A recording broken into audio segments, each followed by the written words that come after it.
Hey everybody, and welcome to Season 2 commentary with Did You Know Anime. My name is Mike, and I got my good friend and co-writer Johnny Lobo with me. Woo! How's it going, Internet? And just like last time, we are going to go over and talk about... it's funny, it's been, for some of these episodes, close to, a year and a half, 2 years, so we're actually going to be getting a little bit of a refresher ourselves looking over this. And it's about an hour long, so sit back, relax, and we'll take you on a little journey through Did You Know Anime Season 2.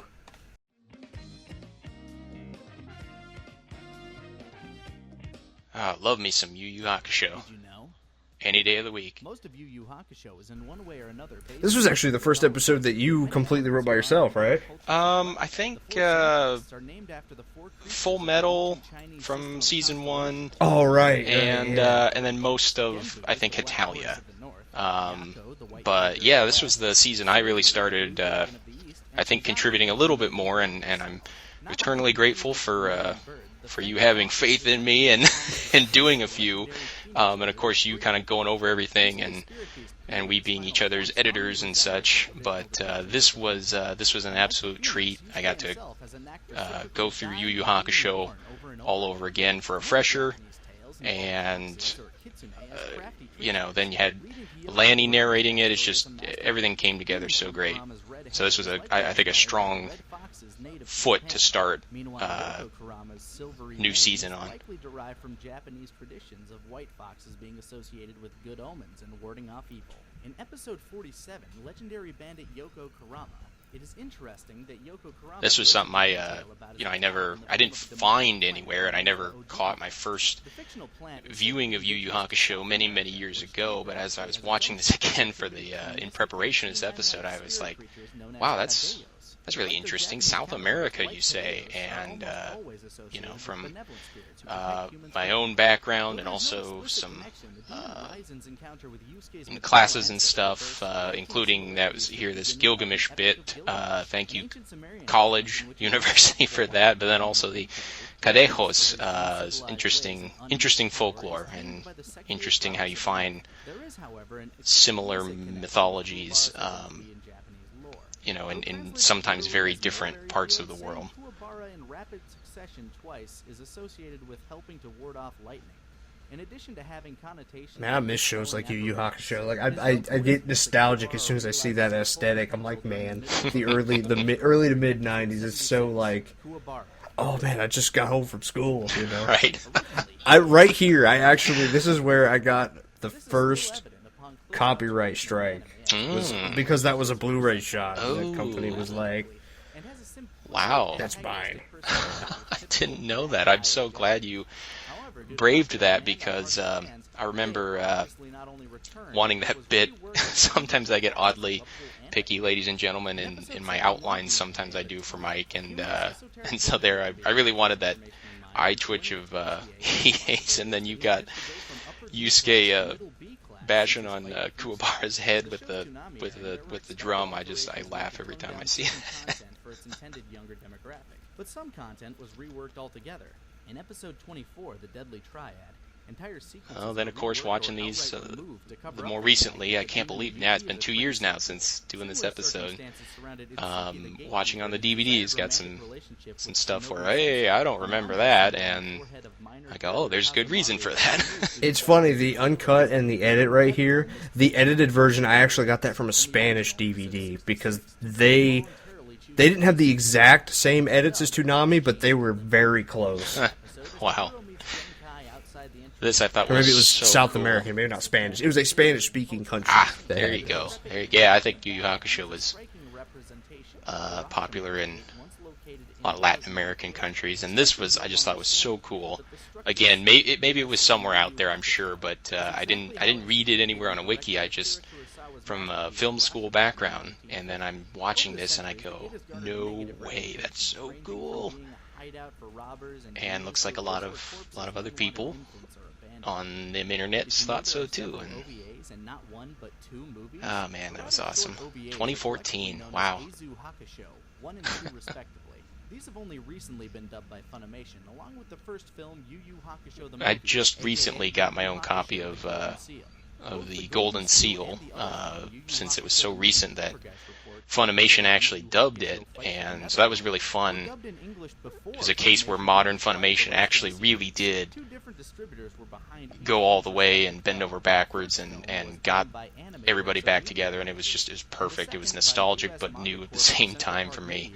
Both English versions were released in 1998. And this was a crazy fact. The whole, oh yeah. But Billboard in the very last episode, To the Future. Others are more on the subject of the voices, if anybody out there is listening, like I don't remember now which one it was, but like one of them, both of them got Yusuke really well, but Kuwabara in one of them was just hilarious. It said something like Chris Sabat. He's got that like, yes, I am Kuwabara, and it's like, oh my god, that's not Kuwabara. that was a heck of a bombshell fact that I didn't know until, I mean, comparatively recently. It's been years, but that just so happens these big shows and manga and shows from the 90s, their creators end up, they're married. It's like, what? Is this fan fiction? Catch you later, guys. Oh man, Berserk. This was the first one that we did with demo, which everybody freaked out. And yours truly here included. I mean, this was, I think this was all you, man, on the script. Great job. I did this one. I love doing this Berserk episode, because the original anime is just amazing. Like, the style, the look, so unique. And I love the music to it, too. Like, the music is phenomenal. It's a great series. If anybody out there is watching has not seen Berserk, do it. Don't worry about the movies. Just watch the anime, the TV series from the 90s. I tell you, my roommate, who quote-unquote hates all things anime, and says that to tease me and stuff, but no, he's really not his cup of tea, but he loves Berserk, so whatever that means to you listeners, even someone who's like, oh, anime, I don't like it, but what about Berserk? Oh, well, of course I like Berserk. Well, I mean, Berserk is, like, Guts is one of those characters that you just cannot hate. Like, he has such a magnetism to him that you see, like, he sells the whole series. You could hate everything that he did, but he's Guts. Like, of course you're gonna like what he did. Like, this was really cool too. Like, I really liked the connection that they had. Oh yeah. And I mean, look at that's Guts right there. Like, it's crazy how that works, and he wasn't, And that's pretty crazy how you and I, sometimes we kind of tag team stuff, and then some things individually, and I really like how I was doing Fullmetal Alchemist, you did this one, and so we both kind of got to see each other's, wait, what's that? Michael Moorcock, Eternal Champion? Yeah, you got that too. So I guess he was, very influential author. I never would have guessed before, as influential as he ended up being before I started Did You Know Anime.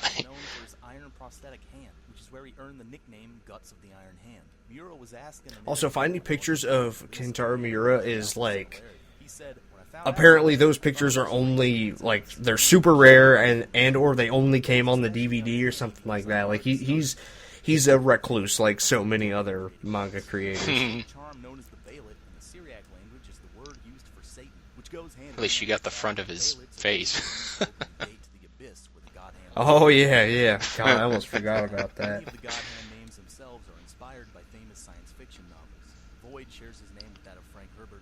I love this stuff. These classic science fiction novels and authors being reincarnated in a way.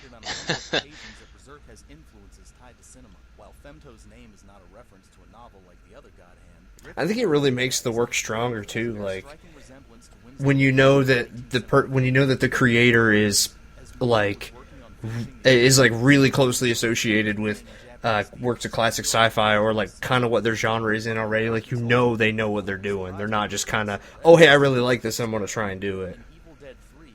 This was cool. Like he called it Captain Supermarket. Like, I've never heard that one before. yeah, I think that was on one of the DVD interviews. Captain Supermarket. Man. I remember getting worried that I might get sued. When pressed on what was the inspiration for Guts, Miura said that the model he used... And this part right here was where I got the other strike from that Italian company. Man. They were nice enough, John, to at least tag the point where they were letting me know that they owned it. Yeah, and at least you know, we won't name drop and all that, but at least we've had some people actually working with us and stuff. Just being, hey, this is an educational endeavor for, you know, film students. Please don't hate. And that blew my mind too. The first time doing this, got Demolition D to join. Well, that's even DGO better Anime. too, because he came to me. Like he asked me, he's like, "Hey, I'd love to do it," and I'm like, "Of course." Oh man, like that'd be great. That is awesome. Many things changed throughout the development of He's an awesome dude. Demo's a great dude. actually set to end after the Daphne filler arc. Yeah, and so are these guys. I really, I guess I'll reveal it now that I've not seen Fairy Tail. Maybe I've seen like one episode. But I did go and see some of these guys, Pallet Town Abridged, and they were really funny, really well done, and so that was good of them to do it, and it's just interesting too, though. Mike and I, disclaimer that we are very careful and we research and stuff, even more so when it's something we're not intimately familiar with. But then the fun is we get to learn a bunch of stuff. It's really cool whenever you see stuff like this, you know, that you're not very well versed in, that you can kind of just go. It's like it's like somebody dropping a like Fairy Tale for Dummies in front of you, and instead of the book actually knowing everything, it's you having to go through and fact check the book. So it's pretty cool.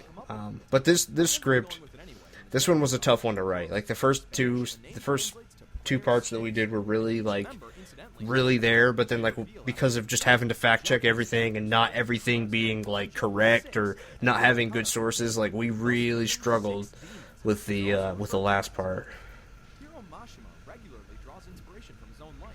Boy, do I remember that.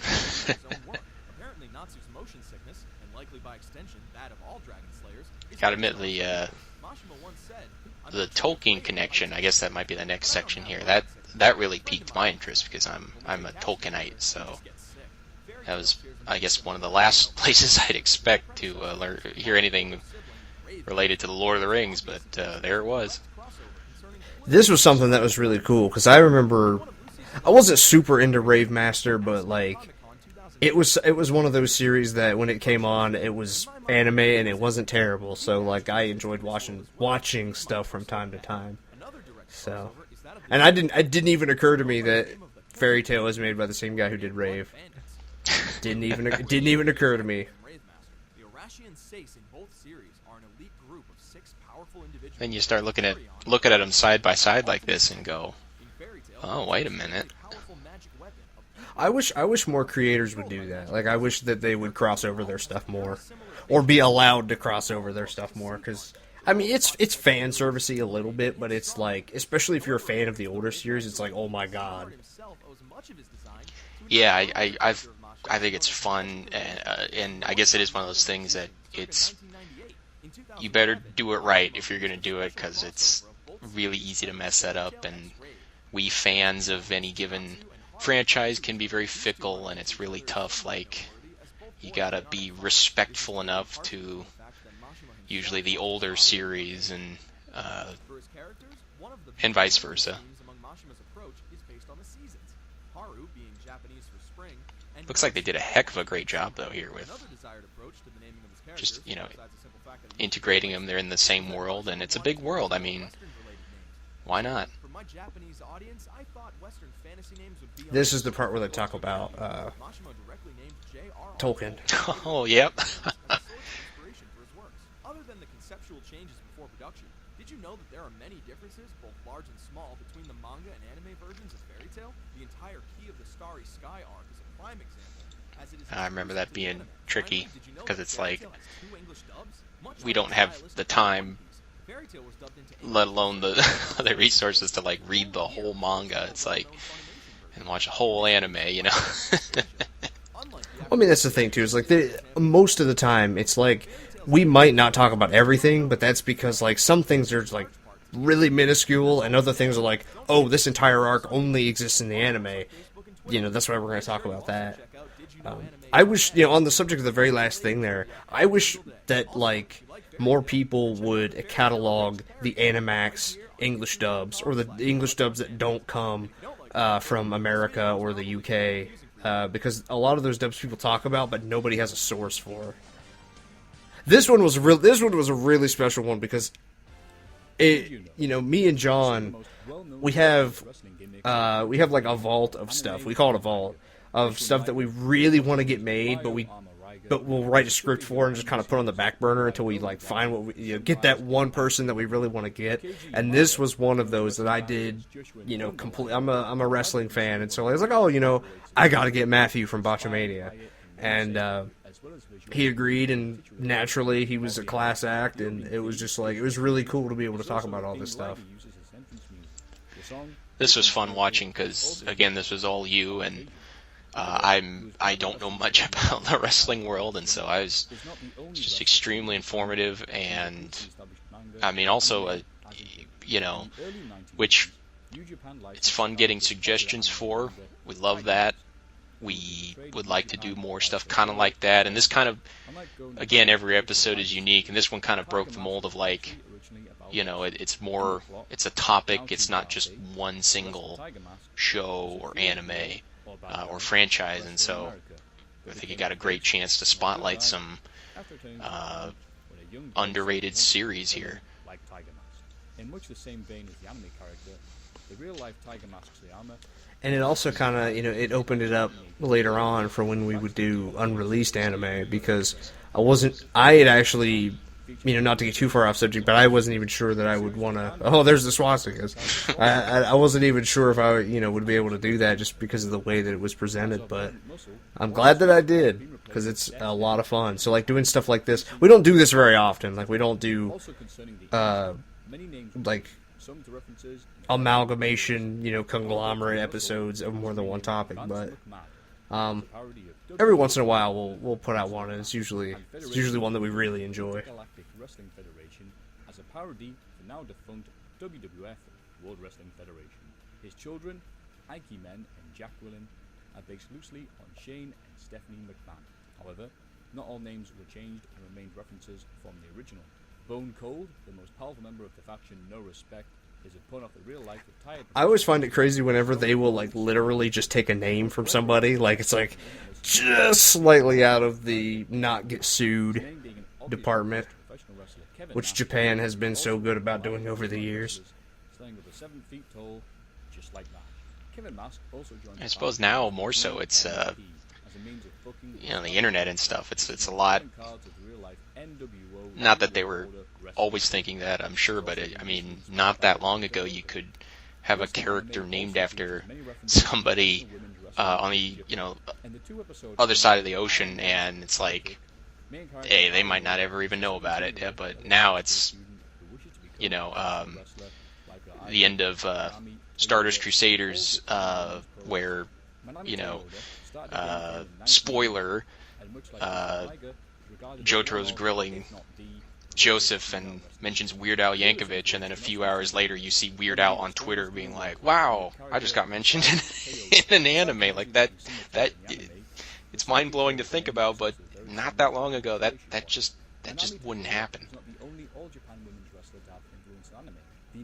It's also crazy, like, how big, like, we can have certain things in certain countries, like sports or whatever, but we kind of take it for granted, like, how big certain things are in Japan or whatever. And, like, wrestling is one of those things that they really took and, like, made their own. Like, they have their own style, and obviously, like, anime being what it is, they just went, You know, whereas we would have like Hulk Hogan in Suburban Commando or something, like they would take characters from popular wrestling companies and then like put them in an anime, you know, so to speak, or like basically, and that was kind of like their version of what we would do with big stars. The real-life wrestlers Edge, Bubba Ray Dudley, and Matt Hardy. I've never seen this particular title, but well, John, it depends on how you say it, shaman or shaman. I was just going to bring that up. Well, for anybody who's listening, you can technically say it both ways. It is technically right.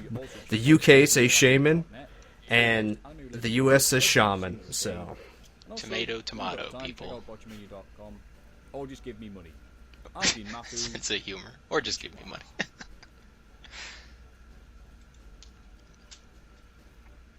Oh man. Ooh, man, oh man. Did you know? God. It's hard to explain how special this one was.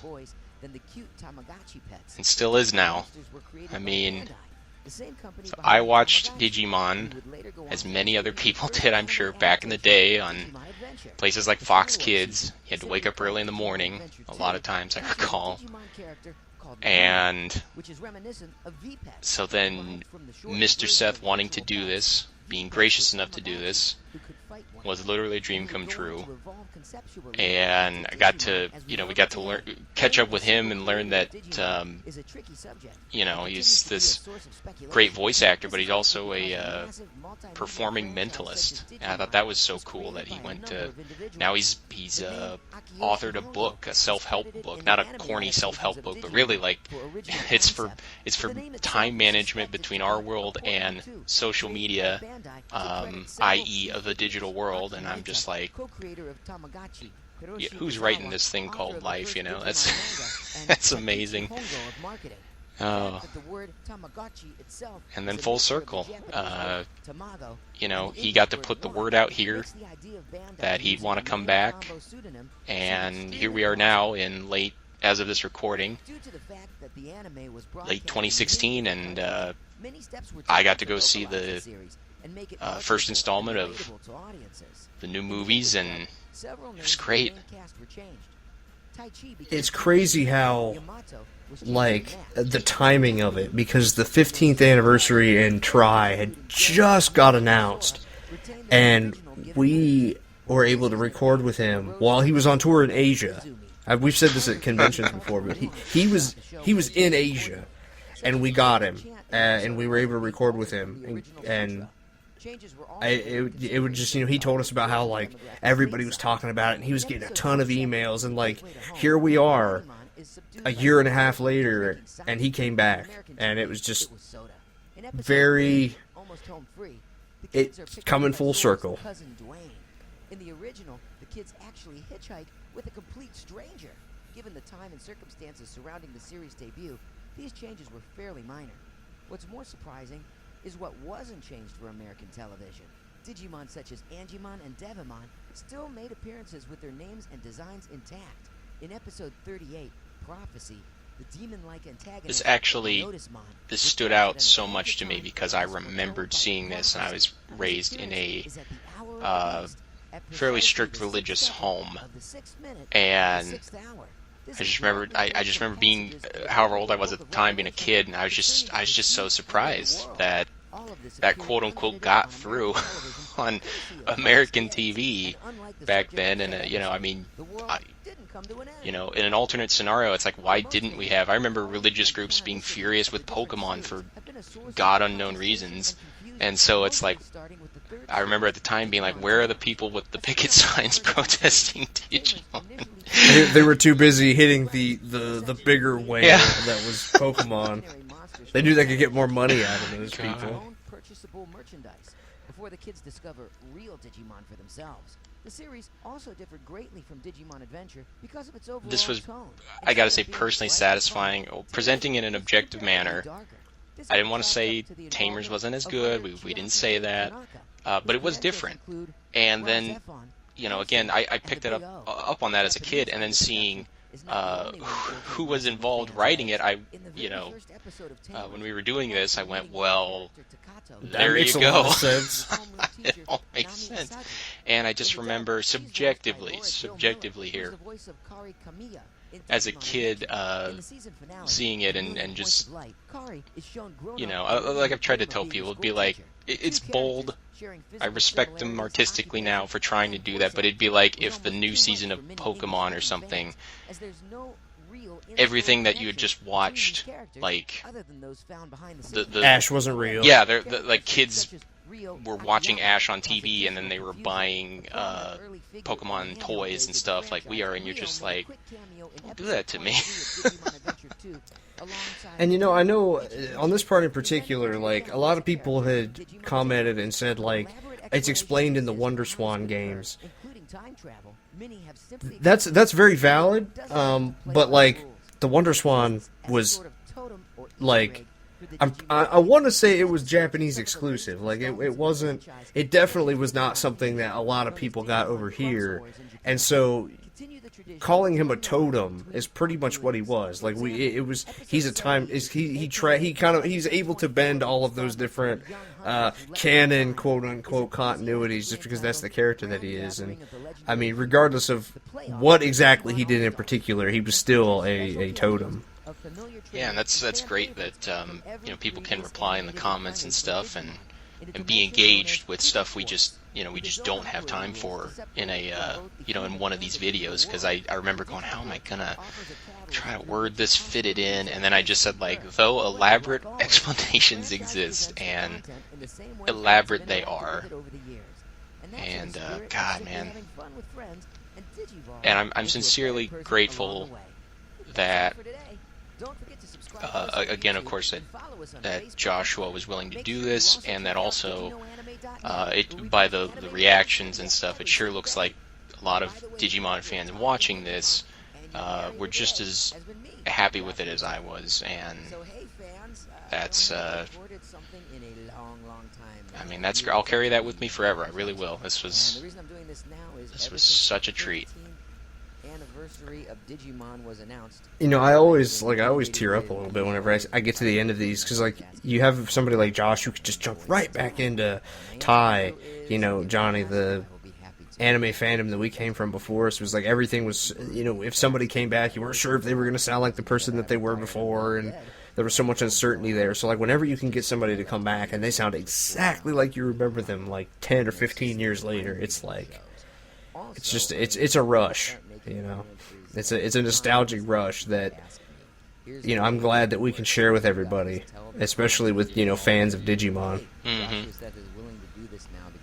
I hope some people are, if he's able to, really busy guy, but with the movies happening now, he kind of did an interview with him for the pulppress.com, and it was great, and he was talking about maybe wanting to get more into voiceover again, maybe we'll see, kind of thing. He's traveling the world, really busy guy, but I hope some people are taking him up on this, and maybe him being at a convention like that'd be amazing, because he's talking about like people in cosplay and being hypnotized and stuff, like you can just see it in your mind, like at a convention, like that would be amazing. It'd be so fun.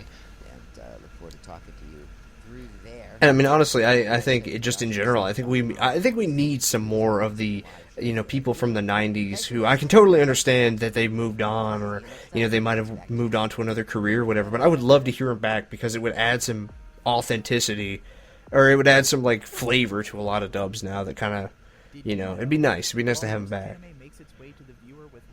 This was an interesting one, actually, this first one, because I actually got to talk to the producer, Eric Calderon, and he pretty much confirmed the reason that it never got made. And it's crazy, too, that, like, George Kerstick, the guy who made Megas, chicks dig giant robots, like, you think, how could a series like this not happen? And it's like, that's what I love doing about the unreleased anime stuff, is there's so much stuff that either never gets out of concept, but even rarer will make it to a point like this, where everybody is like, we're doing this, and then it just falls apart for one reason or another. Or unless you're, a part of Gonzo, which seems to be like, well, everybody just wait for that button to get pressed and it's done. Man, yeah, this was, I keep saying this, but this one was unique in that way, in that there was a lot of deep sea diving into the Wayback Machine on a lot of these. And then, yeah, like you getting to actually talk to Eric and hear a lot of this, because a lot of people, justifiably so, were like, on almost all of these, but especially that one, were like, where did you find, how did you know that? And it's like, just came together. We got to talk to the guy who was behind it and wanted to make it happen. I feel sorry for this title as well, not just for its fans, but for the fact that the two companies behind it were AIC and Gonzo. Gonzo, who is always restructuring or is always losing a title, and then AIC, who was pretty much on life support at that time. It's such a shame. Yeah, jeez. And AIC just seems to have a penchant for self-destruction, seems like, in the last decade, but that's neither here nor there. And it is like, I saw a comment on one of these, either this one or part 2, of like, somebody said like, this is a depressing thing to watch, and it's like, it kind of is when you see all this stuff that was going to be, and then it's like, nope, it'll never ever happen. What's crazy too with the loop on the 8th one is they literally had 2 episodes done, but the estate from Maurice LeBlanc was like, no, we want more money. And it's like they went through all that trouble and they couldn't finish it. It's crazy. This is cool too, because like when people think about Gainax, they don't like, oh, there's the reason right there, Mahiro Maeda, who's part of Gonzo. He's a great designer. Like I'm not gonna crap on him too much, but like, it's maybe the Gonzo curse, who knows.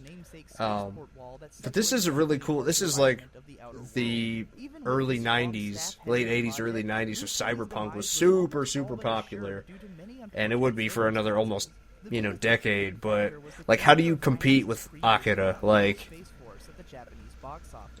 yeah, I mean, like, you can't. Like, you gotta have something that's super dynamite, or it's just not gonna work. Yeah, it's a darn shame. It was like, I think we had like 2 or 3 big things at the time. It just, all converging and coinciding. Almost like fate, to where this thing won't happen. Tragic. This whole thing was just weird. I don't mean in a bad way about the group or anything. It's just like, just everything about it is just weird. It's like Watanabe's name thrown out there. Stuff happened with their manager.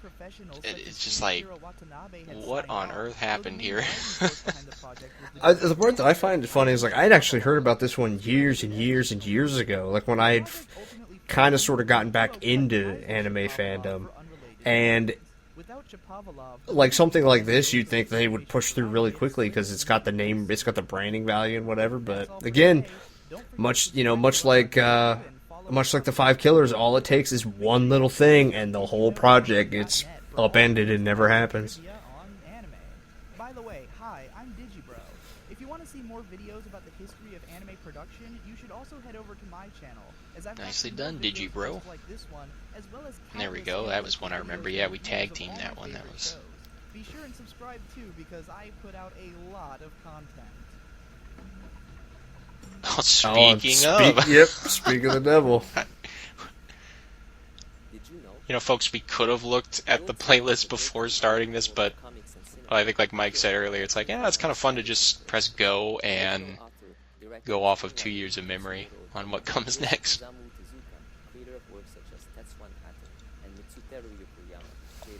Yeah, this reminds me, because we had actually met on in Florida, so it was like this was right around the time that we were there. So it's like all these memories are coming, flooding back. It's crazy. Oh, jeez. Yeah, we got to meet On, and he was doing a panel about Akira and the Akira project. A fascinating story there on. I mean, speaking of things that kind of get quote unquote shut down or whatever, I mean, a bunch of, on a nothing budget, a bunch of passionate filmmakers coming together, and extras and actors and designers and all of that to do a fan-made thing, and it's so good it gets the attention of, what was it, Sony, or anyway, big company saying like, no, you gotta shut that down. We own the rights to that. It's like, well, you're not doing anything with it. It's a short film. It's so anyway, and I checked out his short film. It was not released at the time, but it is now. You can check it out. I think he does a shout out at the end for Temple, and he's just a cool guy, a really nice guy, and a talented filmmaker in this new era of filmmaking. This is something that they just don't do anymore, is the Akira production report. It's not on the latest Funimation release. In fact, it's not on any of the Funimation releases. It's only on the old Pioneer Geneon one. So if you can get that copy for cheap, do it, because the Akira production report is actually if you want to see a lot of what was behind the scenes with Akira, that's the one to do it. It's really insightful. The film effectively broke the mold of Japanese animation by utilizing the convention of pre-scoring throughout the entire feature. Pre-scoring is where the dialogue is recorded before production, and the movement. That's just crazy too, just for people not knowing a lot about some of this stuff, like how high budget stuff and a lot of stuff here we're used to, Disney productions and the like pre-scoring thing. A lot of anime that just shows up on TV, not as big of a budget. A lot of times the Japanese actors and seiyus are actually dubbing. They're basically doing ADR. Yeah, which is counterintuitive to how we do it here. You wouldn't think that. This was fun to do a lot of digging to debunk. There. Yeah, kind of. I mean, the guy did an interview on, he's a qualified more power to him, author, and writer and researcher and stuff, but he kind of did fluff up his book as, I've got the real reason, and we look, and it's like this one thing, like, well, technically... It was a whopping sentence and a half. Yeah, well, technically QAR existed beforehand. Well, okay. This was really cool, too, that, like, I want to believe that Tokyo didn't do this just because of Akira, but I feel like they did, because, I mean, come on. The timing of it, yeah, it's just the timing was just, like, perfect. You gotta be kidding me, that's so cool. For one reason or another, they have all remained unrealized. One of the most famous unrealized projects were the games made for the 16-bit era of gaming. Akira was set to feature a number of different stages. And this was all you here. This was really fascinating. See, I think this game, I don't know if it would have been as groundbreaking, but I mean, it would have probably been in the same vein as the, if anybody's ever played the Super Nintendo Jurassic Park game, where they had like a whole bunch of different sections. They had like a platforming section, which was the primary one, and then they had like a first-person section whenever you went into the buildings, which I thought was really cool.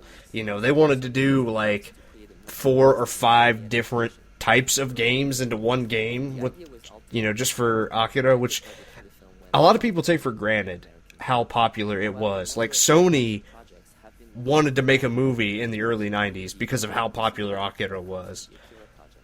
Like, they really, really wanted to. And this was in the early 90s. This was pre, adaptation era where everything got turned, everything that was once something that has a fan base got adapted. That's how popular that Japanese movie was over here. And you should also check out the Akira project, because it is also a phenomenally done fan project that should honestly be turned into a movie, because it would be probably 10 times more faithful than any American anime adaptation that we are have gotten or are going to get. And you want to know what the team has been up to? No kidding. Check out their new project. I wish they could just say, you know, At oh, it's facebook.com. Nguyen on Nguyen. He clearly knows what he's doing. Here's money. Go make a full, go make a full feature-length film. Oh boy, this was another fun one, John. This was oh yeah, I'm remembering it now. Free the Anime is actually a sequel to a light novel. High Speed depicts the main cast that viewers... It's crazy because now they're turning High Speed into an anime, so... Oh yeah, man. The novel won an honorary mention at the Kyoto Animation Awards in 2011, some 2 years before the anime's premiere. The fact that Kyoto Animation, the production studio behind... This was one where notice of author Koji Oji's work. we were treading lightly. I'm glad we went for it though, and it was just a matter of like, look, don't want to ruffle any feathers, but if it's not apparent by now, everybody, we do our darndest to be objective and to be truthful and to just get the facts out there.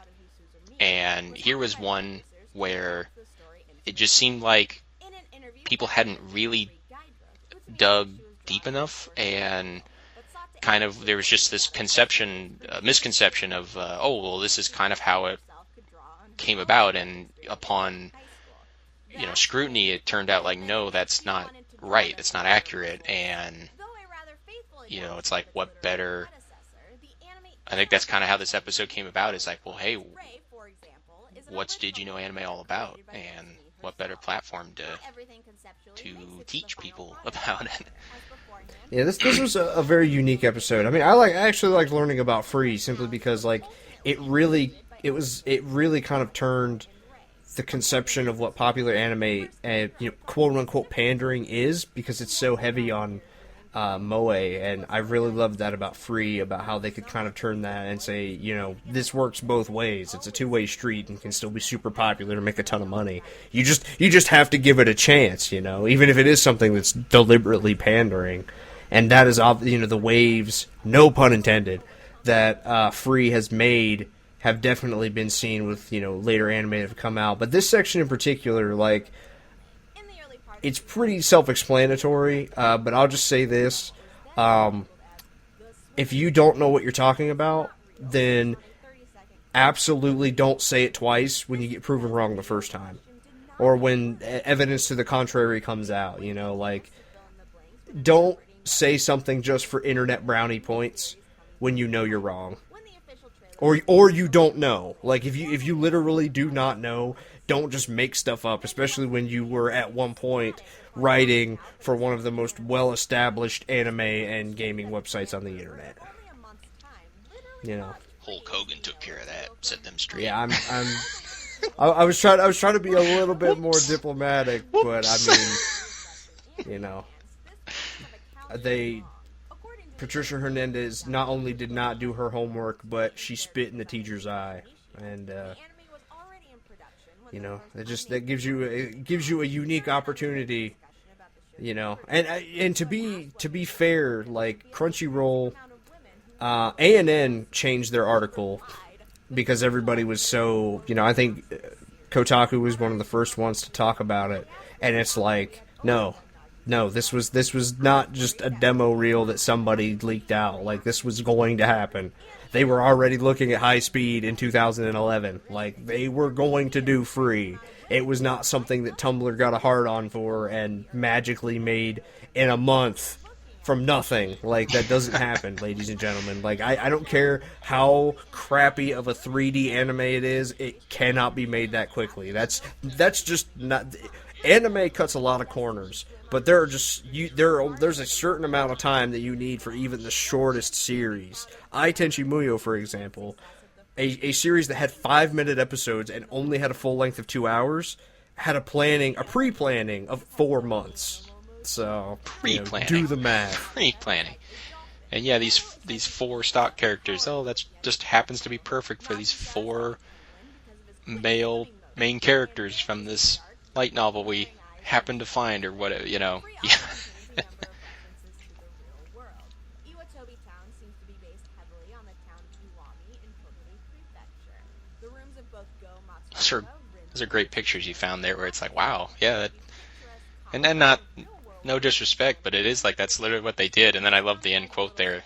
Um, saying, character designer saying, "Oh yeah, I was looking through the latest fashion magazines. Of course I was, because I wanted to make sure they were in style all the time."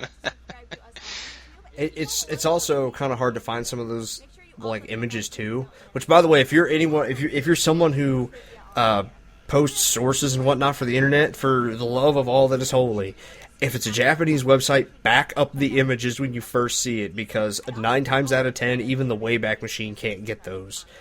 For some weird reason, those websites and those blogs just disappear, and when they disappear, the images go with them. So, archive that stuff. You'd be surprised at what like inane stuff doesn't get archived. And this one, oh my god. Okay, where do I even start? Okay, here's how I'll start with this one. So, I approached Demo with doing this episode, and I basically told him, it's funny, I tried to contact him, and I said, hey, I want to pitch this to you, and he's like, hey man, I'm really hungover right now, I'm not really feeling it. I'm like, okay, I won't call you. I was like, I'll just, please. And so I sent it to him over Skype. I just, sent him the text. And he was like, that's fucking brilliant. I want to do it. And so we have this episode right here. And part of the reason I wanted to do this too was people don't realize that even stuff like this, industry professionals work on this. Like, industry professionals will work on anything. Like, your favorite voice actors probably work on stuff that you wouldn't even fathom. And this is one of those shows that everybody laughed at, but they don't realize that, we just passed the part, but it was like the screenwriter or one of the writers from Full Metal Alchemist worked on it. Like, it's crazy what you'll do, when you need work. Yeah, that's part of being a professional. Whatever it is, folks, is just like, you don't get to just do the cool stuff, quote unquote cool stuff, or what you like, or what have you. And I just gotta say, man, thank you for doing the legwork on this one. I was more than happy to let you do that. This quote right here. He almost lost it. He almost lost it. That's the greatest quote in Did You Know Anime right there. Oh, yeah, that's right. He's just a fantasy, and like that will ignite discussion anytime it pops up. God. And also, I wanted to put Kodomo no G-Con in there. One, because there wasn't really a whole lot to talk about with Boku no Pico, but also because I really wanted to highlight this series, because much like Boku no Pico, it's a people have a conception of what it is and what it does, or how it's perceived or whatever, and it's crazy when you think about like how people look at anime and how like this was shown on TV. Like, this was not something that it was like Boku no Pico, where it was you had to buy it on the seediest back corner in the red light district. Like, this series was so popular at one point that 7Seas wanted to bring it over here, legit. Unfortunately, they were stupid enough to name it Nymphette, which was just a bad idea. It was not a smart idea. Man. And that's the only picture I could find of Jason DeAngelis, by the way. Like, I didn't just put him in a hat to be funny. Like, that's the only one I could find. Oh my gosh. This demo's... And yes, there were a couple times where he almost lost it. Oh my gosh. Funny guy. He is one of those very special people that we will always find a spot for. Man. Indeed. He's a guy that we always want to work with, because he's something else. That almost kind of started perhaps a quote-unquote tradition now of, I remember, uploading that one on April 1st. And Oh it yeah, drove yeah. people nuts because they're like, is this a real episode? Did you know, despite its futuristic setting, Planetess draws upon and pays homage to several famous Well, we Man, get- Scott Manley. You could sit and listen to Scott Manley for hours. The title of True the story. series itself often We got to give props to our buddy Chuck Locker Wanderer. for coming up with this, really. The ancient Greeks first I had a lot of fun working on this episode, and like a lot of people, you know, they think that we might just do popular stuff. Like, no, we there are a number of different factors that go into what episode of Did You Know Anime we're going to do next, and sometimes it's just one that we're a fan of, or that we are just like, we got to do this one, and Planetes was one of them. It's a really great series. It's beautifully animated. The Blu-rays are phenomenal looking, and it's you know, it's true. I'm gonna say true sci-fi, but if you're a sci-fi fan, like it don't get much better than Planetes. I think they call it hard sci-fi or hard SF. You know? Yeah, I think it's kind of like Star Trek, right? Like it's technically, although I'm sure there's somebody on the internet who would argue with me that Star Trek is not hard sci-fi, but basically, I've always heard people say Star Trek kind of hard SF versus Star Wars is more science fantasy. yeah, hard sci-fi is kind of like that in a way, kind of like that 1950s nuclear view of sci-fi, right? Like it's kind of got that. It's much more intelligent. It's less about like big spaceships and, you know, crazy designs and aliens and whatnot, and more about like the philosophical implications that you get from each one. Yeah, absolutely. And I had to be really careful here too, because Disney. Yeah. Inspired thousands more creators. One of those creators was Goro Taniguchi.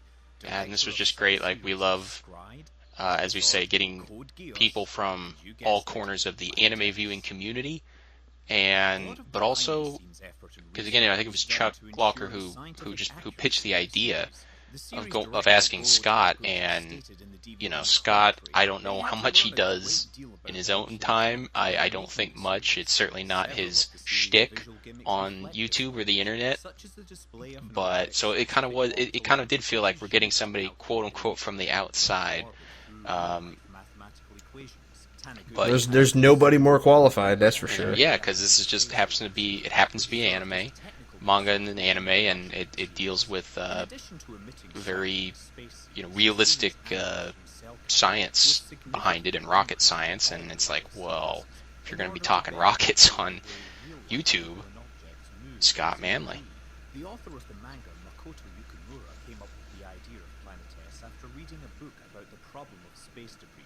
Several members of the production staff of Planetess also worked on the series Twin Spica, which aired at the And that is how it's pronounced, because that's what they're naming it Twin Spica after the star Spica. The Hotel and ISPV Despite how you would say it in Japanese. Episode 20 of Planetess features an isolation test which mirrored the isolation test element of the National Space Academy entrance exam in Twin Spica. Inflatable spherical escape pods, or rescue balls, are featured in both series at some point. Speaking of those rescue balls, they are in fact inspired by a real concept by NASA called the Personal Rescue Enclosure. Several other real-life references are made throughout the series. The Clementine orbit referred to the NASA space probe Clementine, which in 1994... I think it's just, like you said, I could listen to Scott Manley talk. You could just sit there. It's crazy. Like, hey, Scott, can I get you to narrate this, you know, cookbook over here? Like I need it. Scott, I need it in my life. Maybe a bedtime story. The Three Little Pigs. Man. Oh, but very professional of him, though, in all seriousness. Oh, absolutely, absolutely. I wish I could do accents better. To subscribe to us on YouTube and follow us on Facebook and Twitter. Make sure you also check out DidYouKnowAnime.net, where we post anime-related trivia. And if you want to find out more about space games and real Just a heck of a cool guy. spaceships, check out my There we go, channel. Chuck Locker. I'm Scott Manley. Yeah, he really helped with that one. Did I really not touch any of this script? Wow. Yeah, and the thing is like I barely touched it. I like was like editing it and stuff, if I recall correctly. Yeah, check meat and potatoes of that one. This was a fun one to work on because I really enjoyed Madoka. Yes. Ditto here. I had a friend of mine put me onto it. I'm very glad that he did.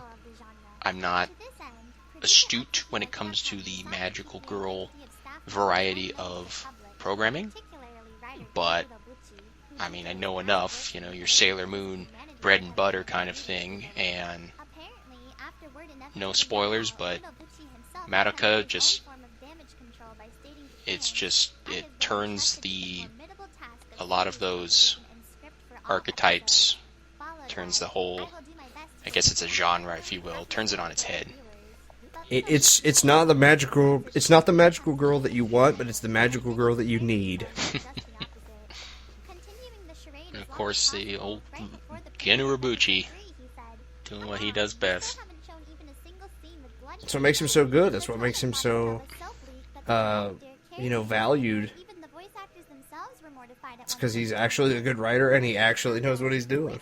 And I know there's a lot of people who don't agree with that, but I mean, show me somebody better who's come from this new generation of anime creators. He's one of the very few, who's a, even over here and stuff, is a household name, and is an anime writer, who is a household name. I mean, it's rare. Mm-hmm. Yeah. It's funny too, a little fun fact. With Keenan was originally I had wanted to do this with Nyanners, but due to unforeseen circumstances, ironically enough, I think the day that she told me that she couldn't do it, or we just absolutely could not work it out, Keenan's contacted me like right afterwards, and I was like, all right, like that is a sign. And I think that she did a phenomenal job. Like, I didn't have to really direct her on a whole lot. She picked it up really quickly. Yeah, and Nyanners, she's very, very busy. God bless her. And Keenan, I haven't checked her channel in a while, but I think this really helped grow her channel, and so she wasn't huge when she was doing this, and just goes to show we don't pick just based on numbers. And we saw that she loved Madoka, and so it's like, well, okay then. There it is, yeah. While no direct official connection has been made between the two pieces of work, the connections between Homura, Kyubey, and Madoka strongly parallel the relationship between Faust, Mephistopheles... So I love this kind of stuff, these kind of connections in anime and whatnot. Like when they go like super deep, like Ava level, and they just keep going and going and going. It's like, man, it's so fun to research. I believe I heard somebody, and probably others around the internet, have kind of offhandedly referred to Madoka as the Evangelion of magical girls, and I agree with that. Really, I would agree with that as well. Yeah. I mean, they're not synonymous, obviously, but yeah, I just. It also just goes to show like how good of a writer Urobuchi is. Like, he had all of these things interconnected, and they fit. Like, he was able to take all of these things, and some things were super subtle, and some things were like more like, oh, Faust and the Walpurgis Nacht and all that, but like some of these things were so subtle, and it's like, wow, that is just so fun. Like, I enjoyed researching the episode for Madoka just as much as I did working on it or watching the finished product. I think that also helps too that the series was a really good series, but indeed. And I gotta give a shout out to the Madoka community, because they had like every single thing that I needed like research-wise. Like, they had a source for almost everything. They had all of the, like, books and a lot of translations that were sourced. Like, it was a very smooth process because of how organized the community is, or was. That is worthy of some accolade. His and not blaming anybody for anything, but just for various reasons and the like. It's just, sometimes you see some fandoms or what have you, or have stuff a little bit more organized and sourced than some others you come across, and that's always really refreshing. You know, and one of the other things here real quick on the pronunciation of Magica, Puella Magi. Magi is how they said it in the original language and in Japanese. So, we want to say Puella Magi Madoka Magica, but, you know, it's Magi in both the original and the Japanese, so... Oh man, this one. Oh my god, I had so many ideas for this one. Like, this part right here, I thought about this before I even started working on it. I was so pumped to work on this one. Isn't that gratifying when you have something that comes to fruition in reality, something that it's literally like you saw it in your mind's eye? It's always so gratifying. Well, Trigun is it's one of my favorite series of all time. Like, it's so good, and the music in Trigun, oh my god, the music in like, I got nostalgic just from listening to the music again. Like, I was like, oh man, it brought me back to, you know, it's like when we did that podcast on Trigun. Like, every time I listen, I go back to Adult Swim, like when it first aired. Man. And of course, naturally having Wolfwood, the man, the myth, the legend, like, that just, I had goosebumps the entire time I was working on this episode. That was crazy, just the timing of the Trigun video game falling through, and then we were just talking earlier with Free about development times. Video games take time too, so the fact that Gungrave came out that early, it's like, it's almost there's like a real good chance that Trigun game got turned into Gungrave. Kind of, we couldn't find hard evidence for it. Don't quote us on that, but same developer, same year, you know, Gungrave is pretty close in that regard, you know. This was actually really cool too. That music that they played for Gunsmoke, the Planet Gunsmoke, was like the Magnificent Seven. Yeah, like, this is actually crazy because I don't go around looking for it. I don't want to be snarky. But when I do have, like, some of my friends, like, oh, well, I want to hear it in, you know, watching anime, I want to hear it in Japanese because it's truer, or it's you know, valid, but, you know, what about those rare exceptions like Trigun, where it's like, in his mind's eye, they're speaking English. So arguably, the English dub of Trigun is more quote-unquote faithful to the manga. Also, that makes people. I don't care what anybody says. I don't care what anybody says.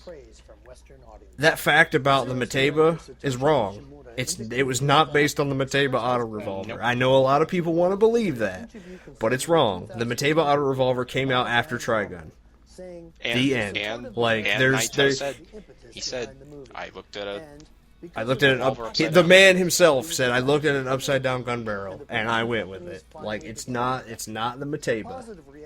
I just saw a thing the other day, unrelated, but it just reminded me of this, was how, maybe you've heard also in that field, Mike, of psychology, is just we humans,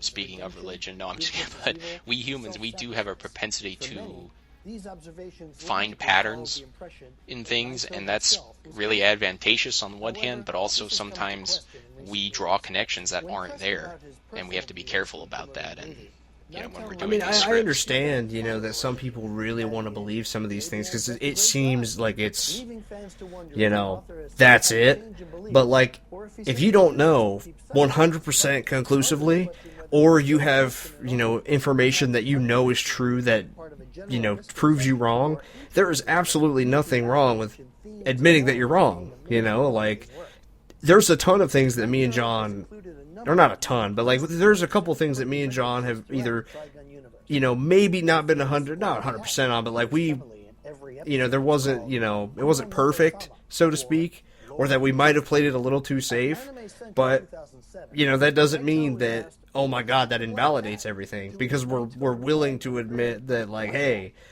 when you're researching something, it's like a theory, like, you need more information, and the more information that you have, the more accurate you can be. Yeah, like when doing a podcast or something like this, really off the cuff, maybe we'll say something off or what have you, and I'll admit that. Nobody likes to be wrong, but yeah, it happens. It's not the end of the world and doesn't speak ill of anybody, But by the time it gets to being uploaded in a video, that's where you check, double check, triple check, quadruple check sometimes, and editors and blah blah blah blah blah. Nuts and bolts. An additional clue to the connection between the real I don't have the means to do it, but I almost thought about because we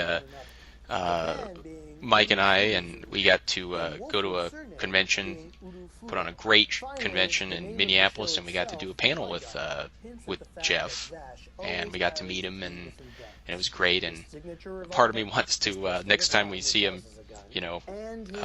bring one of those little mini chapels like Wolfwood carries around with him. Oh my god, that'd be great.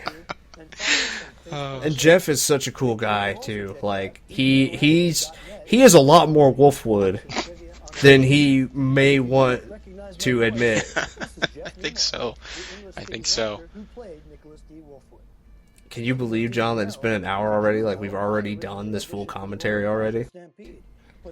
No. It's so crazy. Like, the people who are watching this, like, they're watching an hour's worth.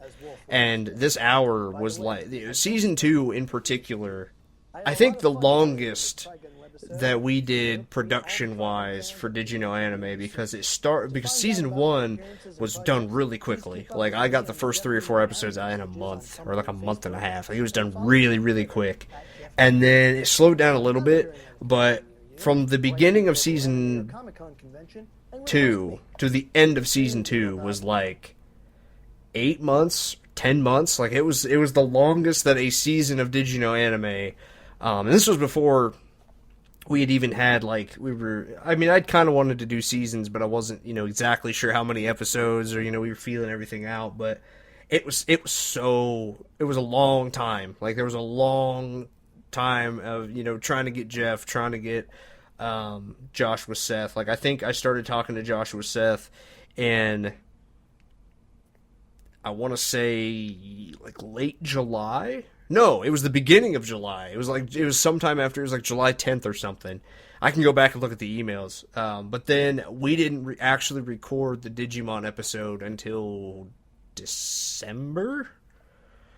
And no, it was something like 4 or 5 months. So, like, the production, all of everything happened. The producing of Did You Know Anime Season 2 was a long time. And it's so weird to look at, to go over the Season 2 commentary and it'd be like, oh, it's done in an hour. Like, if only. Like, if only. God. It's completely, I don't know how much of this will be in, but it is weird. I mean, you can watch a feature-length movie in an hour and a half, 2 hours, 2.5, whatever, and it's like, we don't have that perspective of this may have taken, like, the Lord of the Rings, I don't know how, like, years and years to shoot that, and, so I totally get people wanting us to put stuff out there more often, and that means people like it, and that's great. Grateful for that. But it is tough when you have that that outside looking in perspective, and you just I'm sure people have started a playlist on YouTube and just gone through burned through a season, and it's like, oh man, I want more, and it's like, excuse me. It's like, you know, we want more yeah, too. we're gonna get more, but it it takes a hell of a lot less time to. I don't know. It's like making a whatever 9-course 5-star meal, and if you're really hungry, you can eat that pretty damn quick. But it takes if you have to go out and shoot the game bird and bring it in, and just all of the ingredients, takes a long time. But then when it finally gets to your plate, that's garçon. That's what it feels like sometimes. Next Please, episode, please. More entrees. Like right away, sir. Right away. I just want to take this moment to thank every one of the people, every one of the narrators who worked with us in season 2, because, like I said, it was a very hectic, even though it took a long time, season. Every season of Did You Know Anime is hectic in some regard, but to say the very least. But all of the people that we worked with in season 2, Aaron, Jeff, Josh, Digibro, Demo twice. It was a pleasure, a privilege, and an honor, and I would like to work with some of those people again, and I really hope that they, who knows, when you're watching this video, we may have already worked with them again, but I just want to thank all of them for taking time out of whatever schedule they had to work with us, because it's always a nice feeling. It's always very humbling to work with such great people. I guess echo that absolutely here, and just everybody who's helped us with, and indirectly, like we were saying, the wikis and a lot of the fandoms. A lot of times we work with them. So thank you everyone out there who has worked with us and also has a passion for anime, because we definitely do. That's why we do this, and we're gonna keep at it as long as we can. And so just stick with us, and I think you'll enjoy the ride. And there may be a few bumpy patches and a few unexpected left turns here or there, and just to keep things interesting, but that's part of the fun of a ride, right? So indeed, that is the whole fun. When that first drop is going to happen, but you're never ever prepared for how it feels. Well, I'd say that's a really good way to wrap it up.